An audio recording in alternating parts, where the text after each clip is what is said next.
easiest way to create content while on vacation and still get a vacation. So I actually just took a content creation vacation. This is where I went out and I did fun things, but I also documented it for social media and for marketing. Now, one of the things that I have learned that works really, really well for me and for my students is to have a dedicated time for content creation and a dedicated time for everybody else. We want to make sure for on your vacations, you are spending the majority of your time relaxing, having fun, experiencing things, being in the moment, all of those things. And we don't want your people to get mad at you. As somebody who is a documenter, who is friends and family with people who are not documenters, I understand the struggle of people being really angry that you're trying to do anything and not being in the moment, even though you're documenting the moment for later on. So you want to make sure the first thing that you do when you walk into any situation is take care of your content creation. That way it's not looming overhead, it's not causing a problem, and the entire rest of your time you can spend specifically focusing on your friends, your family, and the things that you're going to be doing. So whenever I'm in a new location or whenever I'm doing something specific, I like to take 10 minutes, or depending on what I'm doing, a little bit longer to create my content. So if I'm walking into my hotel room, I am taking 5 to 10 minutes, I'm just documenting it real quick before anything gets messed up, and then I can move on and I can live the rest of my life in the hotel without having to be cute all the time. If I am going out to a new venue, I will take 10 minutes, I will just document everything, I'll film a tutorial, I'll get all the footage I need, and then it's out of the way.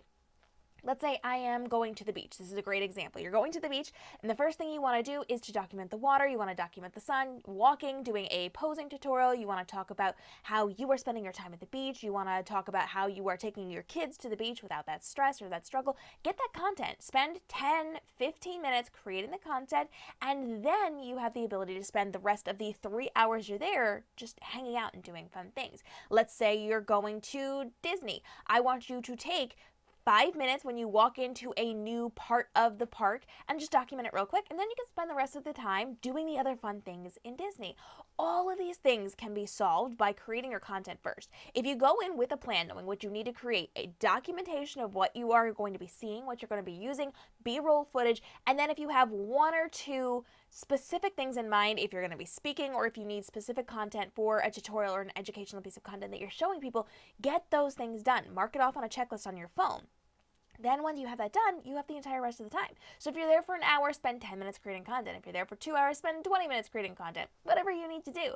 If you're there for a reason, like you're supposed to be documenting it for your job, if you're an influencer, if you are trying to build up what you're doing from there, you have the ability to spend a little bit longer with this. So if you're going to get paid for this, if it's going to build your business, whatever, you can spend a little bit longer doing it, but you want to make sure that you're very, very clear on what you're doing before you walk into the setting. You do not want to be someone who walks in and isn't sure what to do. Well, I don't know what B-roll I'm going to need. I don't know how I'm going to do these things. Make sure you have a plan. Make sure you have a strategy. And make sure you're communicating that before you step into it if you're with other people. If you're with other people who are demanding your time, tell them, I need 10 minutes to get this done. The rest of the time is yours. This way we are getting our expectations managed. We make sure we know what we're doing, how we're doing it, and they'll give you those 10 minutes. If you can take 10 minutes to create everything you need and then the rest of the time is theirs, they cannot argue. They cannot come back at you for taking those 10 minutes, where they could if you were just on and off creating content for the duration of the 3 hours that you're at whatever the location is. So you want to make sure that you have a very clear and specified, clearly communicated plan when you walk into it. You know exactly what you need to be filming, how you need to be filming it, have a checklist on your phone if you need to. Do the heavy lifting, do the work in advance, and know what you need to capture so that you can move forward. If you do not know, if this is something that you had not been prepared for to walk into a specific area, look around, do an assessment very, very quickly, and then get as much B-roll footage as possible. What could you possibly need? How could you possibly use this? Just think in terms of that B-roll, not in terms of the tutorials that you're going to be creating or the content you're going to be creating, because you can piece that together later on. So if you know you're walking into something, make sure that you are prepared for that. You've got an idea of what you need to get, and then get it in a condensed amount of time. Put your phone away, put your content away, and you're done from there, unless something pops up. If something really cool happens, of course you can pull out your phone and you can document the person who is parasailing over the ocean that just happened to be there. That would look really cool in the video.